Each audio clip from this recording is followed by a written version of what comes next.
A lot of people have questions about using Section 8 as part of their real estate investing strategy. Well, we're very lucky to have Tyler with us here today. But let me tell you, what a knowledgeable guy. Tyler started investing in real estate in 2007, and since then he has purchased and rehabbed and rented over 100 properties. And with many of these properties, he's worked with the Section 8 Housing Authority in Atlanta. Basically, just all around, he knows a lot about the nuanced details of the program. He's actually got his own channel called Nitty Gritty Real Estate. You'll want to check that out as well. I'll put the link down below in the description. But you won't want to miss this video, especially if you're thinking about Section 8 as a possible resource to leverage for your investment properties. Just to set this up in case you don't know, Section 8 is a government-funded rent subsidy program that essentially allows a landlord to get paid from the government instead of the tenant.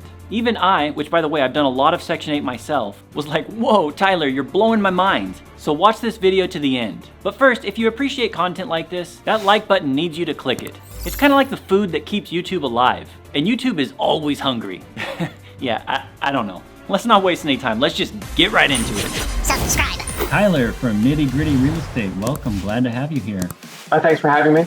So why don't you tell us a little bit about yourself, where you're from, and what your experience is with Section 8 real estate? Okay, sure. I got started investing in real estate during the last market crash. It was around 2007, 2008. At that time, I was living in Denver, Colorado. When I first started with investing in real estate, I started with small apartments. It was just a one unit in like a 20-unit apartment complex. At that time, it was really great because you were able to buy the property, fix it up, and then do a refi and pull out all the money from when you, all the money that you initially started with. During the last crash in Atlanta, homes were selling for as low as $15,000, $20,000, $30,000. And these were for single family brick ranches that were about 700 to about 1,100 square feet. After investing in the real estate in Denver for a few years, my wife and I, we decided to move to Atlanta because we kind of felt like, it was like a once in a lifetime opportunity. I've been in Atlanta for probably the past 12 years or so, and I've worked on well over 100 homes. When I first started investing here in Atlanta, I started with Section 8. I was able to connect with a really great property manager who had a lot of experience working with Section 8. And that's really the key, to work with a knowledgeable person who does have the experience with Section 8. Because some property managers out there, they just don't like Section 8. Some reasons that they may have for it is maybe those tenants are more difficult to work with. Maybe they didn't have a good experience with Section 8. Usually there's more paperwork involved. Before you can rent out the house, Section 8 will send one of their home inspectors to take a look at the property. So that does involve a little bit of extra work for the property manager. But in my opinion, I think it's definitely worth it because if Section 8 is paying most or all of the rent, it's really great to see the check there on the first of the month. But if you are interested in doing Section 8, definitely ask the property manager how much experience they have working with Section 8, what their experience has been. Ask them too the exact numbers. How many of their current properties are on Section 8? Because sometimes the property manager may tell you that they're willing to do Section 8, but you can kind of tell in their voice they're a little bit resistant to it. That's why it's important to find out the exact numbers of how many they've done, and if they have experience, working with Section 8.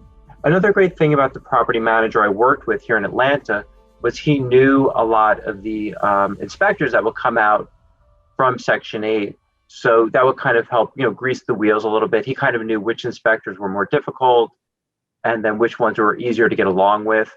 Another thing what we would do is we would also have our contractor at the property during the Section 8 inspection. So say it was something very minor that maybe would fail on inspection, then we could just fix it right away. Yeah, so I had a really great experience working with Section 8. Probably my first 10, 15 properties here in Atlanta were all on Section 8. Yeah, sometimes there are some frustrating things that can come up with it.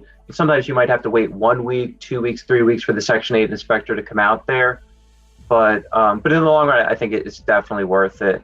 Another trick we also learned, I learned this from my property manager who's worked with thousands and thousands of Section 8 rentals, is that oftentimes we wouldn't ask for a security deposit if the tenant didn't have the money. So we would kind of feel it out. If the tenant had the money and they were able to do a deposit, then we would definitely collect it.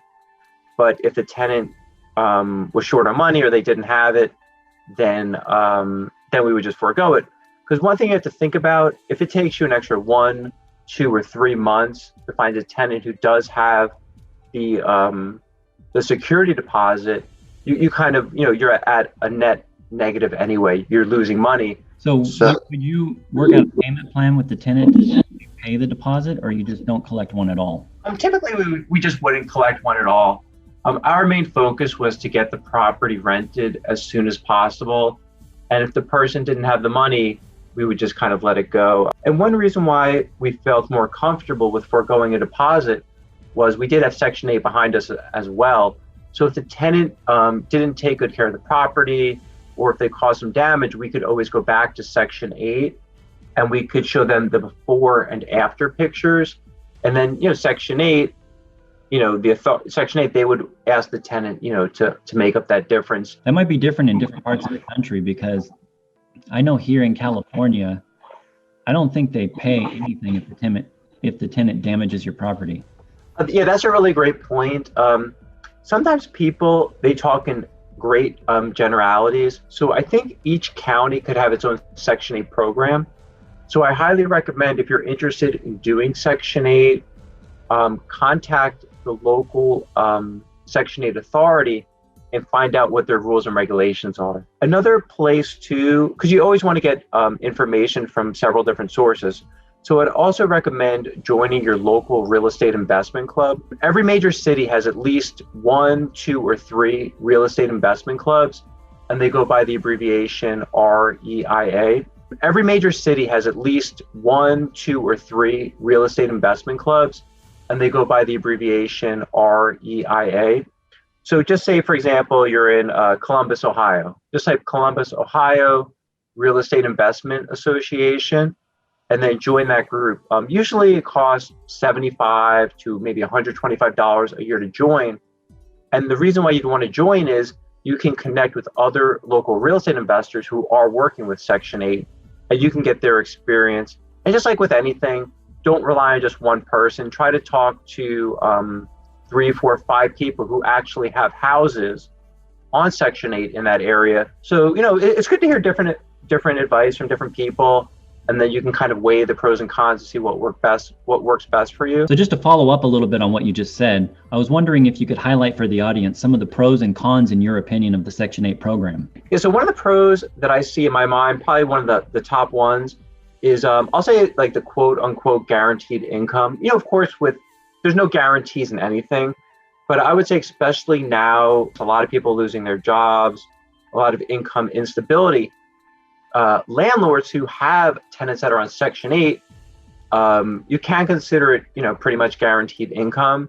Of course, something could happen where that could shut off, but at the current time, I would say that the income that's coming from Section 8, since it's paid by the government, you have a better chance of collecting that than traditional rent. Everybody's seen the stories in the news now where there's a lot of landlords who are not collecting rent. They're not able to evict the tenants. And this has been going on since March. So we're coming up on 9 or 10 months now where there's some landlords who have not been collecting any rent at all. And if you would have had these properties on Section 8, you would have got the rent every single month. The rent with Section 8, it's it could vary. You could get 50%, 75%, 80%, 100% of your rent from Section 8. So but at least you would have got a portion of it. And then, and you do have the option with, before you select the tenant with Section 8, they'll give you a rent determination. And on the rent determination, they'll tell you how much rent they're willing to pay and what percentage the tenant's going to pay and what percentage Section 8 is going to pay. By no means, you don't have to go with Section 8 if you don't want to. If you're expecting to get $1,000 a month and Section 8 only wants to pay $800, you can try to negotiate with Section 8. You could also show them some comps that, 3 bedrooms, 2 baths in this area should rent for $950 to $1,150. So you can show them some evidence to try to increase the rent you're getting.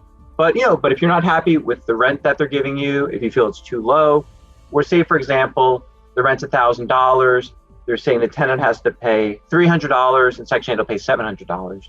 You should still do your normal background check, get a copy of their pay stub, see how much money they have in their bank. Because if they have no money in the bank and they're making very little amount of money, you might not be able to collect that $300. Okay, a second pro that I would say is also very positive is that I would say Section 8 tenants are probably more likely to stay longer than a normal tenant would who's not on Section 8. And the reason for that is the average salary, last time I checked, for somebody on Section 8 was about $17,000 to $20,000 per year. So if somebody is making less money, they're probably less likely to move because you have to think about the moving expenses. They have to rent a truck. Sometimes there's fees when you connect and disconnect utilities. And then, they might have to take time off work from moving. It's just a hassle too. But one thing I hear a lot, and you may hear this from your friends as well, is some people, they don't want to rent properties to Section 8 or even a regular tenant because they're afraid the tenant might destroy the property or might cause a lot of damage. But with Section 8, a great advantage is that you have to think about it. The tenant on Section 8 is much less likely to destroy the house because if they destroy the house or they cause significant damage, the landlord would inform Section 8 of that, and Section 8 would tell the tenant, you need to remedy the situation because Section 8 doesn't want to have a bad reputation of tenants destroying homes. And in the Atlanta area and probably most areas, the Section 8 program is completely full and there's a long waiting list to get on that program. So just think about it. If somebody's getting a free property or almost free property, they're going to want to do everything possible to maintain getting that free rent for a place. So that's another huge positive. Another huge positive thing, especially socially speaking, is in the past, especially in the Atlanta area, when they first started doing Section 8, they made it housing projects. So they might have 3, 4, 5 high-rise buildings in a particular area. So what Section 8 found was, I guess, when you had all these people living in these projects, it kind of led to generational poverty. Maybe the schools were not as good as that area. Maybe there's more crime in that area. Maybe more drugs in that area. So what Section 8 did was, I think they probably did this, 15, 20 years ago. They started knocking down these housing projects and they gave people vouchers. And for the vouchers, people could live anywhere in the city limits or whatever kind of map they drew for the people to live in. And the reason why they did that was they thought the people on Section 8, they'd have a much better experience and try to get out of the generational poverty if they lived in more income diverse neighborhoods. Another thing too, which is good with Section 8 is every year, the housing authority, they're going to come back out to the house and do a safety inspection, just do a reinspection on the property. So that's another good thing too, because if there's any issues with the property, the Section 8 inspector will be able to help identify those for you. Because, nobody wants to have any issues. Like, if you're an ethical landlord, you want to make sure the property, as I said before, it's safe, it's well maintained. So if you have if you have a second set of eyes on the property, going through there to make sure, the smoke detectors work, the carbon monoxide detectors work, the windows are opening and closing properly, there's no gas leaks, there's no leaks in the plumbing. It's just another set of eyes to make sure that the property is going to stay in good condition. Okay, so do you want to switch gears now and talk about some of the cons? Okay, sure. So, so the number one con that most people probably experience, and this could be, with any Section 8 authority across the country, is when you're working with the government, there's always more paperwork involved. In my opinion, I think it's definitely still worth the extra paperwork because even if it might initially take more time to set up with Section 8, in the long run, I do feel that it's worth it to kind of have that quote unquote guaranteed income.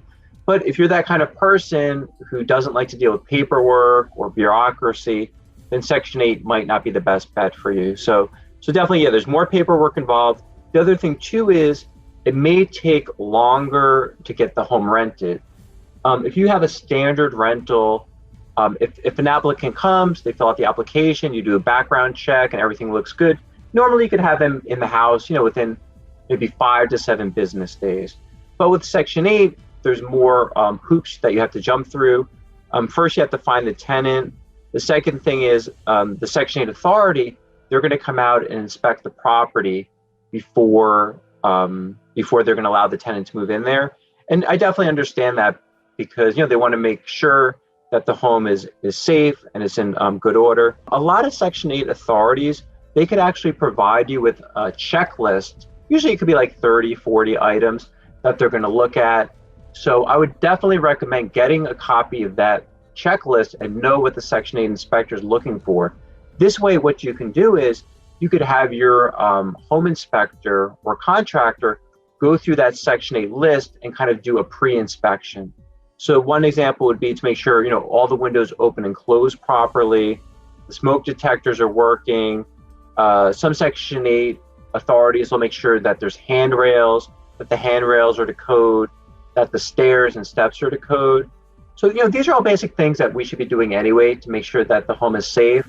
And if you could have everything in order before the Section 8 inspector comes, the Section 8 inspector will really appreciate it, and it also helps speed things up. You definitely don't want to fail that inspection because it's just going to add to the overall time required to get that tenant into the property, because then you're in a position where you have to reschedule the inspection, and Section 8 is usually pretty booked up, so it takes time to get the appointment rescheduled, and then you got to wait for the inspector to come back out. So it's really important to make sure that you do everything you can to pass that inspection on the first go round.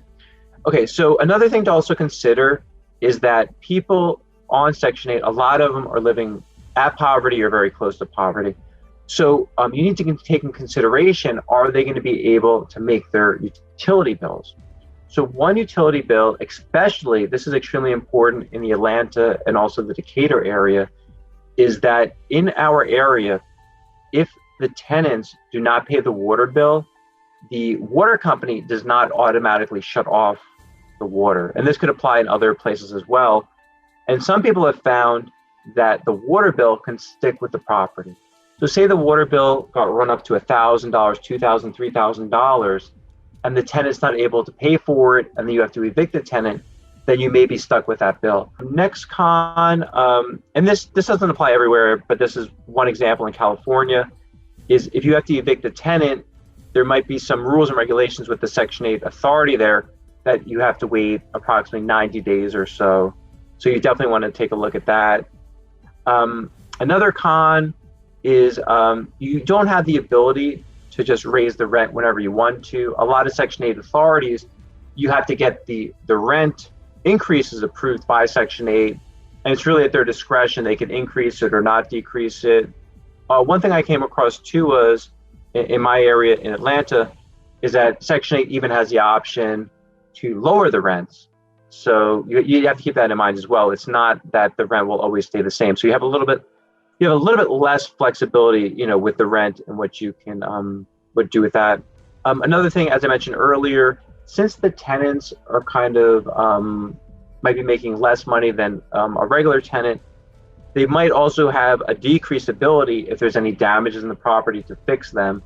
So even if they cause damage to a door, a sink is broken, toilet's broken, when the Section 8 inspector comes out there every year, if the toilet's running and the tenant broke it, say they broke the handle, if the tenant doesn't have the money to fix the toilet, you need to make that decision, to pay for it out of your pocket. Because if you're getting $1,000 a month rent and say the repair is $50, $100, sometimes you just have to suck it up and pay for it yourself.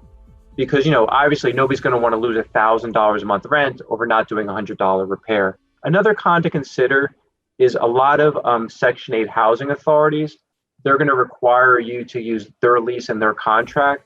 So by doing that, you'll have a little bit less autonomy, what you can include, what you can't include in the lease, because they'll probably say that their lease supersedes whatever agreement that you have. So, but usually I found in the Atlanta area that is pretty fair for the most part. I didn't have any issues personally with using their lease, so that was fine.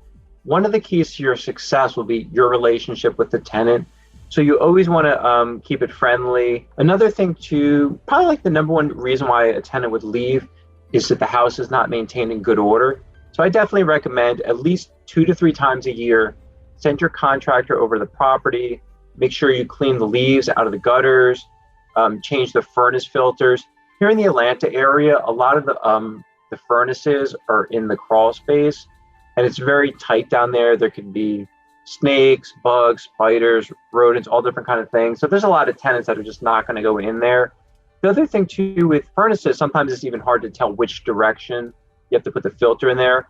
So definitely send over your contractor or handyman over there 2 to 3 times a year. Make sure there's no leaks, in carbon monoxide detectors, smoke detectors, leaks underneath the sink, see if the toilet's running, clean out the gutters, and just kind of just do a general safety check. Just make sure everything looks like it's in good order. Another important, a huge thing too is if you have a toilet leak, if you could identify it earlier and you can fix it, then it could also lead to like a lot less damage. Another thing too is a huge thing is also mold. So sometimes mold usually starts out as a very small thing and then it can grow. But if you have eyes on the property 2 to 3 times a year, you know, the handyman, they might find something that the tenant doesn't know about. So maybe they can just use some bleach or they can use some cleaning products to kind of nip it in the bud. Another thing what you can do is ask them to make a report for you so that you can kind of keep track of it. Because that's one issue too that landlords can run into. Say there's a mold issue and then the tenant, you know, they want to do a lawsuit or they have some complaint about it. If you have documentation that you have a professional going through the property 2 or 3 times a year, and also too, definitely take pictures or take a video, then you can show, hey, this is a new problem, you know, and we're constantly staying on top of it. It'll just help you if any issues arise, just having proper documentation. If I hear any issue about water or water leaking or the tenant mentions something about water, I consider that super urgent. And some tenants too, like some people are more outspoken than other people. Some people just don't want to cause any waves. They might think, oh, well, the mold's not that big of a deal, or it's a small leak. Or maybe the tenant thinks, oh, you know, the landlord is going to make me pay for it. They're going to blame me for breaking something. So I would definitely recommend, you know, sending your person through there and just trying to keep the house in as good order as possible. Another thing too, what you can look into is, and this may actually even help you make more money, is some Section 8 houses may be needed for elderly people. Some Section 8 houses may be also needed for people that have certain handicaps. So if you have a single family house and you could put a ramp there, if you can make the doorways a little bit larger, you can definitely consider that, because if you could occupy a niche that a lot of people are not fulfilling, you're definitely going to have the tenants stay there for longer. And as landlords, that's the number one thing we have to be thinking about. We want to keep the tenants happy and we want to keep the turnover as low as possible. Sometimes you might see different advertisements, maybe from wholesalers or sellers, different things that are saying, oh, you know, this house is Section 8 approved. Or they might say Section 8 is going to pay you $1,400 a month, $1,500 a month for that house. A lot of times that information is not factual, because Section 8 has to inspect the property first, then they do a rent determination. So if a wholesaler is claiming you're going to get this amount of money, or the house is Section 8 approved, I would just kind of take that with a grain of salt. Even if the house passed the inspection with the previous inspector from Section 8, you may get a completely different home inspector with Section 8 who may not approve the house. So there's no guarantees with it. And the other thing too is when I buy a property, I think it's always best to have the most amount of options as possible. You know, like for example, like if you only have one option with the property to rent it Section 8, I wouldn't buy that property, because, you know, what if, you know, it's very unlikely, but say the government has to do, I mean, it's not very unlikely, but it could happen. Say the government has to do cutbacks on their programs, then, you know, then the Section 8 will suffer. So I would say, as a landlord, try to buy a house that has the most amount of options as possible. So if you can rent it Section 8, if you could do it Airbnb, if you could do it regular open market tenant, the more options you have, the better chance of renting the property. Another option would be people are doing pad split. Another option could be if you're near a college, if you could rent out each room to a student, you could maybe make additional money. So, But just, with all those guidelines and comments in place, I would say definitely in today's market, try to buy homes that have at least 3 or 4 bedrooms and definitely 2 bathrooms, because then that would give you the most amount of flexibility to do those 5 or 6 different options. One thing I noticed with a lot of investors is that they want to invest only in their area. And if you're interested in doing Section 8, I would highly recommend considering affordable parts of Florida, maybe Tampa, Sarasota, the Atlanta area, affordable areas in Texas, Memphis, maybe Cincinnati. Try to find areas where you can get homes at the lower price point. So I would say probably the best Section 8 properties, if you could find homes for about $75,000, maybe up to $200,000, $225,000 or so, those would probably be your best bets for Section 8. And I know people that live, in the expensive areas of California, Seattle, Chicago, New Jersey, New York, Miami. You probably can't even find an apartment for those kind of prices. Definitely consider going to more affordable areas where the numbers, would work better. And, just look at how much money you're paying for the property, how much the taxes are for that area, and then how much rent you can get for that property. And one thing I recommend for all landlords, some people are kind of slumlords. They try to nickel and dime everything. But I would say if you just invest a little bit more money and just, like a nice faucet is just 10 or 15, 20 bucks more than the baseline one. Just spend a little bit more on your faucets, your shower heads. Choose a nice color of paint. Put new ceiling fans in.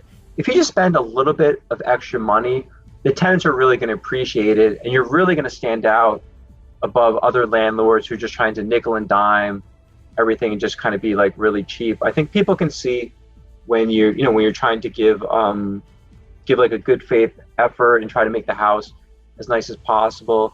And also, as I mentioned earlier, I definitely recommend, you have to do everything possible to maintain a good relationship with the tenant. And sometimes we have to swallow our pride a little bit, even if we know the tenant broke something or the tenant didn't follow the lease 100%. You just have to maintain the good relationship to keep the tenant there as long as possible and keep them happy. Great. This has been really awesome. A lot of knowledge dropped, a lot of value. Really appreciate it. Just want to hit you with one final question. Folks who are interested in hearing more from you and seeing more of your content, what should they do? Where should they go? Yes, if people are interested in finding out some more information, or if you have any questions, you could email me at tyler@concrete.com. That's TYLER at concrete, KONCRETE.com. My business partner and myself, we also put together a YouTube channel. The name of the YouTube channel is called Nitty Gritty Real Estate. Once again, Nitty Gritty Real Estate. In the first series of videos, we interviewed Matthew Cox. Matthew Cox was #1 on the Secret Service's most wanted list. He was committing mortgage fraud, ID theft, and several other crimes along those lines. So we did about, I think we did about 12 segments with him or so.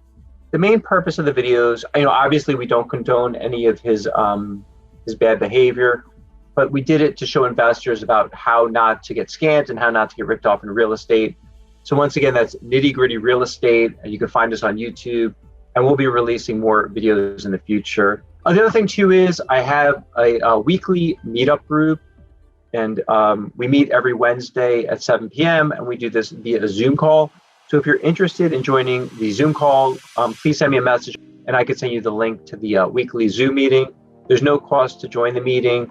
The main purpose of the weekly Zoom calls are to help new investors overcome their hurdles and purchase rental properties. Great. All right, fantastic. Really appreciate your time today. Thank you so much. Great, thanks for having me. If you get any value out of this at all, please don't forget to hit the like button and subscribe. And until I see you in the next video, you guys are awesome.